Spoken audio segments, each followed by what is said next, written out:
തൃണമൂൽ കോൺഗ്രസിൽ നിന്ന് രാജിവെച്ച് ഭാരതീയ ജനതാ പാർട്ടിയിൽ ചേർന്ന പ്രമുഖ നേതാക്കളായ സുഖേന്ദു ശേഖർ റായ്, സുഷ്മിത ദേവ്, പ്രകാശ് ടിക് ബരായക് എന്നിവർ പശ്ചിമബംഗാളിൽ നിന്നുള്ള രാജ്യസഭാ ഉപതെരഞ്ഞെടുപ്പിൽ ബി.ജെ.പി. സ്ഥാനാർത്ഥികളായി എതിരില്ലാതെ വിജയിച്ച് രാജ്യസഭയിലേക്ക് തെരഞ്ഞെടുക്കപ്പെട്ടു. വെള്ളിയാഴ്ച നടന്ന നടപടിക്രമങ്ങൾക്കൊടുവിൽ നാമനിർദ്ദേശ പത്രികകൾ പരിശോധിക്കുകയും എതിർ സ്ഥാനാർത്ഥികളില്ലെന്ന് സ്ഥിരീകരിക്കുകയും ചെയ്തതിനെ തുടർന്ന് നിയമസഭാ സെക്രട്ടറിയും റിട്ടേണിംഗ് ഓഫീസറുമായ ഉദ്യോഗസ്ഥൻ സംസ്ഥാന നിയമസഭാ മന്ദിരത്തിൽ മൂവർക്കും വിജയ സർട്ടിഫിക്കറ്റുകൾ കൈമാറി. ഈ വിജയത്തോടെ പശ്ചിമബംഗാളിൽ നിന്നുള്ള രാജ്യസഭയിലെ ബി.ജെ.പി. അംഗങ്ങളുടെ എണ്ണം 5 ഉയർന്നു. നിലവിൽ സംസ്ഥാന ബി.ജെ.പി. അധ്യക്ഷൻ ഷാമിക് ഭട്ടാചാര്യയും മുൻ സംസ്ഥാന അധ്യക്ഷൻ രാഹുൽ സിൻഹയും രാജ്യസഭയിൽ അംഗങ്ങളാണ്. പുതിയതായി തെരഞ്ഞെടുക്കപ്പെട്ട സുഖേന്ദു ശേഖർ റായ്, സുഷ്മിത ദേവ്, പ്രകാശ് ടിക് ബാരക് എന്നിവർ കൂടി ചേർന്നതോടെ രാജ്യസഭയിൽ ബി.ജെ.പിയുടെ സാന്നിധ്യം കൂടുതൽ ശക്തിപ്പെട്ടിരിക്കുകയാണ്. വിജയ സർട്ടിഫിക്കറ്റുകൾ വിതരണം ചെയ്ത ചടങ്ങിൽ സംസ്ഥാന ബി.ജെ.പി. അധ്യക്ഷനും രാജ്യസഭാംഗവുമായ ഷാമിക് ഭട്ടാചാര്യ, പാർട്ടിയിലെ മുതിർന്ന നേതാക്കൾ, നിയമസഭാംഗങ്ങൾ, പ്രവർത്തകർ എന്നിവർ പങ്കെടുത്തു. രാജ്യസഭയിലെ 3 ഒഴിവുകളിലും ബി.ജെ.പി. സ്ഥാനാർത്ഥികൾ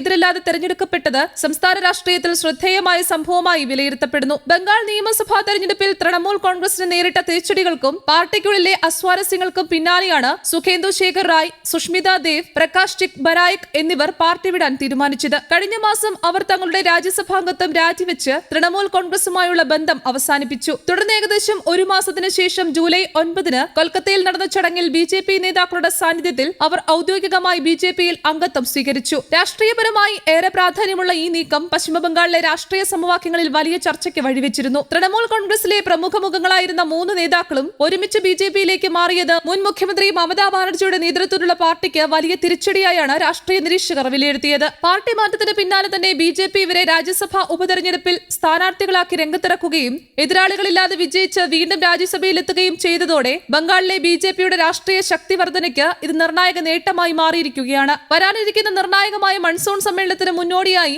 രാജ്യസഭയിലെ സംഖ്യാബലം കൂടുതൽ ശക്തിപ്പെടുത്താനുള്ള നീക്കങ്ങളുമായി ഭരണകക്ഷിയായ ബി.ജെ.പി. നയിക്കുന്ന ദേശീയ ജനാധിപത്യ സഖ്യം ഒരുങ്ങുകയാണ്. മണ്ഡല പുനർനിർണയം, വനിതാ സംവരണ നിയമത്തിന്റെ നടപ്പാക്കൽ, ഒരു രാജ്യം ഒരു തെരഞ്ഞെടുപ്പ് ഉൾപ്പെടെയുള്ള സുപ്രധാന നിയമനിർമ്മാണങ്ങളും ഭരണഘടനാ ഭേദഗതികളും സമ്മേളനത്തിൽ അവതരിപ്പിക്കുമെന്നാണ് രാഷ്ട്രീയ വൃത്തങ്ങൾ വിലയിരുത്തുന്നത്. അതുകൊണ്ട് തന്നെ രാജ്യസഭയിലെ കക്ഷികളുടെ നിലവിലെ ശക്തി സമവാക്യം ഇത്തവണ പ്രത്യേകിച്ച് പ്രാധാന്യം നേടുകയാണ്. പശ്ചിമബംഗാളിൽ നിന്ന് ബി.ജെ.പിക്ക് ലഭിക്കാൻ പോകുന്ന അധിക പിന്തുണ പാർട്ടിക്ക് വലിയ ആത്മവിശ്വാസമാണ് നൽകുന്നത്. ജൂലൈ 24 നടക്കുന്ന 3 രാജ്യസഭാ ഉപതെരഞ്ഞെടുപ്പുകളിലും ബി.ജെ.പി. വിജയിക്കുമെന്നാണ് നിലവിലെ രാഷ്ട്രീയ കണക്കുകൂട്ടൽ. തൃണമൂൽ കോൺഗ്രസ് വിട്ട് ബി.ജെ.പിയിൽ ചേർന്ന മുൻ രാജ്യസഭാംഗങ്ങൾ രാജിവെച്ചതിനെ തുടർന്നാണ് ഈ ഒഴിവുകൾ ഉണ്ടായത്. നിലവിലെ രാഷ്ട്രീയ സാഹചര്യവും അംഗബലവും കണക്കിലെടുക്കുമ്പോൾ ഈ 3 സീറ്റുകളും ബി.ജെ.പിക്ക് സ്വന്തമാക്കാൻ വലിയ തടസ്സങ്ങളുണ്ടായിരുന്നില്ല. നിലവിലെ സാഹചര്യത്തിൽ എൻ.ഡി.എക്ക് ഈ സംഖ്യ സ്വതന്ത്രമായി നേടാൻ കഴിയാത്തതിനാൽ മറ്റു പാർട്ടികളുടെ പിന്തുണയോ തന്ത്രപരമായ വിട്ടുനിൽപ്പോ നിർണായകമാകും. വരും മാസങ്ങളിൽ മണ്ഡല പുനർനിർണയവുമായി ബന്ധപ്പെട്ട നിയമനിർമ്മാണം, വനിതാ സംവരണ നിയമം പ്രാബല്യത്തിൽ കൊണ്ടുവരാനുള്ള ഭരണഘടനാ ഭേദഗതി,